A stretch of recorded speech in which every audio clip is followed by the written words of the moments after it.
25 अप्रैल 2023 को जो army nursing assistant का पेपर हुआ था उसमें भौतिक परिवर्तन और रासायनिक परिवर्तन से संबंधित कम से कम अपने को यानी कि 5 या 10 क्वेश्चंस देखने के लिए मिले थे। तो आज अपन भौतिक परिवर्तन और रासायनिक परिवर्तन को समझते भी हैं और इन दोनों में अच्छे तरीके से यानी कि अंतर भी करते हैं। तो चलिए अब इसको अपन समझते हैं।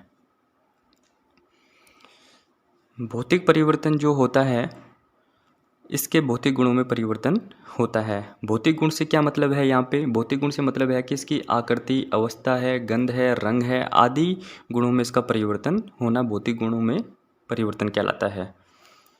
और रासायनिक परिवर्तन में क्या होता है कि रासायनिक गुणों में परिवर्तन होता है। भाई रासायनिक गुण से तात्पर्य यहाँ पे ये है कि इसके रासायनिक जो संगठन होता है, जो रासायनिक जो इसका संयोग होता है, वो इसके क्या होते हैं, गुण होते हैं और उनमें क्या होता है कि परिवर्तन हो जाता है।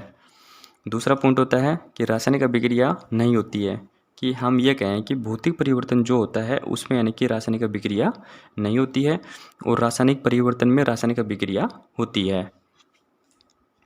भौतिक परिवर्तन में यानी कि भौतिक परिवर्तन में नया पदार्थ नहीं बनता है और रासायनिक परिवर्तन में यानी कि इसमें नया पदार्थ बनता है। अब देखिए, अब भौतिक परिवर्तन में नया पदार्थ नहीं बनता है, अब इसका एग्जाम्पल देखिए आप कि भौतिक परिवर्तन में नया पदार्थ नहीं बनता है। जैसे अपन यानी कि जल लेते हैं यानी कि पानी लेते हैं, वाटर से क्या होता है कि जैसे यानी कि पानी से यानी कि बर्फ़ और बर्फ़ से यानी कि पानी बनना, तो यहाँ पे कोई नया पदार्थ नहीं बन रहा है, सिर्फ बर्फ़ से पानी बन रहा है और पानी से बर्फ़ बन रही है। लेकिन रासायनिक परिवर्तन जो होता है ये भौतिक परिवर्तन यानी कि विपरीत होता है। जैसे फॉर एग्जाम्पल के लिए,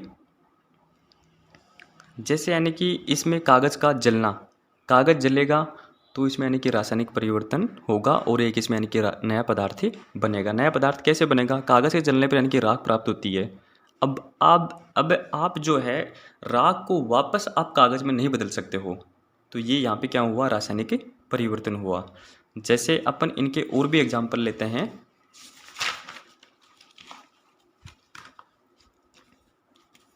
तो ये देखिए, सबसे पहले अपन यानी कि भौतिक परिवर्तन के एग्जाम्पल देखते हैं। इसमें यानी कि जैसे कागज़ को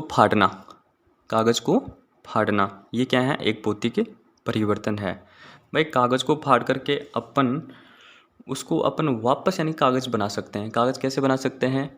जैसे यानी कि कागज़ को अपन ने फाड़ दिया या काट दिया, कुछ भी कर दिया, तो उसको वापस एक मशीनी प्रक्रिया के द्वारा उसको अपन कागज़ में बदल सकते हैं।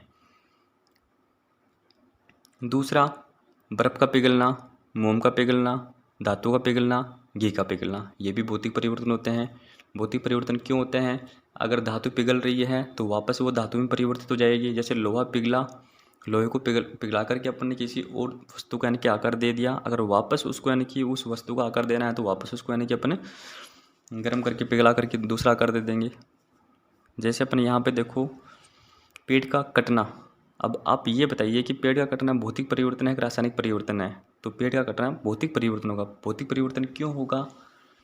क्योंकि पेड़ टूटेगा तो टूटने पर तो नया पदार्थ बन नहीं रहा है, सिर्फ पेड़ ही टूट रहा है, और पेड़ टूटेगा तो यानी पेड़ टूटने के बाद में पेड़ वापस बढ़ जाएगा, तो एक भौतिक परिवर्तन होता है। बल्ब का जलना, भाई ये यानी कि एक अपवाद है यहाँ पे, क्योंकि अपवाद अपन इसको कह भी सकते हैं और नहीं भी कह सकते हैं। क्यों कह सकते हैं यहाँ पर अपन इसको अपवाद?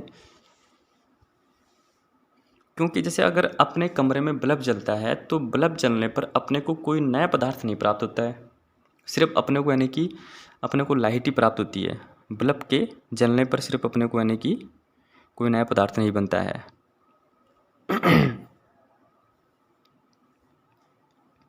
बाकी जैसे दूसरे पदार्थ होते हैं उनके जलने पर इनका नया पदार्थ बनता है। रक्तदान करने में कैसा परिवर्तन है? भौतिक परिवर्तन होता है। अब रासायनिक परिवर्तन देखो भाई, जैसे यानी कि श्वसन है, प्रकाश संश्लेषण प्रक्रिया है, किण्वन है, ये आदि रासायनिक प्रक्रियाएँ होती हैं।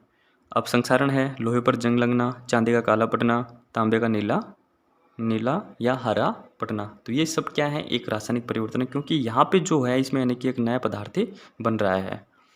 और एग्जाम्पल देखते हैं अपन इसके रासायनिक परिवर्तन के।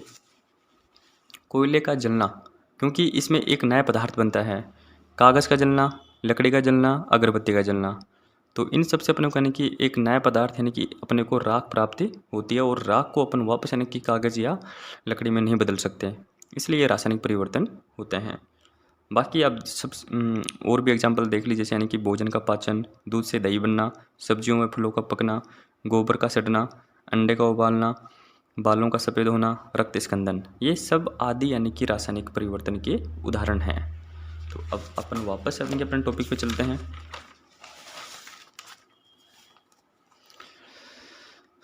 अब इसमें देखिए, अपन ने यानी कि 3 अंतर कर लिए थे। चौथा अंतर ये होता है कि भौतिक परिवर्तन जो होता है दोनों दिशाओं में होता है।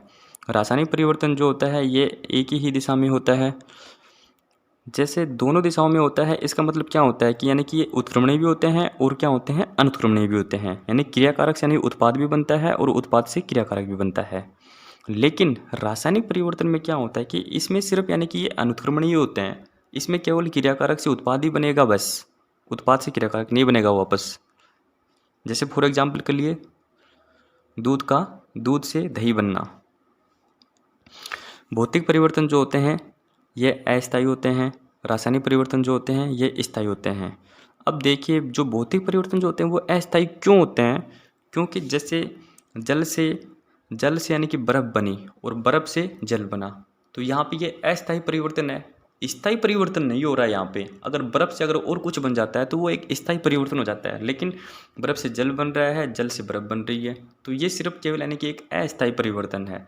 लेकिन रासायनिक परिवर्तन में क्या होता है कि इसमें जो होता है, इसमें एक नया पदार्थ बनता है और एक स्थायी परिवर्तन होता है। जैसे फॉर एग्जाम्पल के लिए कागज़ का जलना, तो वो यानी कि स्थायी परिवर्तन हो गया। आप वापस यानी कि कागज़ के जलने पर आप जो अपने को राख प्राप्त होती है, आप राख से वापस यानी कि कागज़ प्राप्त नहीं कर सकते, तो वो यानी कि एक स्थायी परिवर्तन होता है।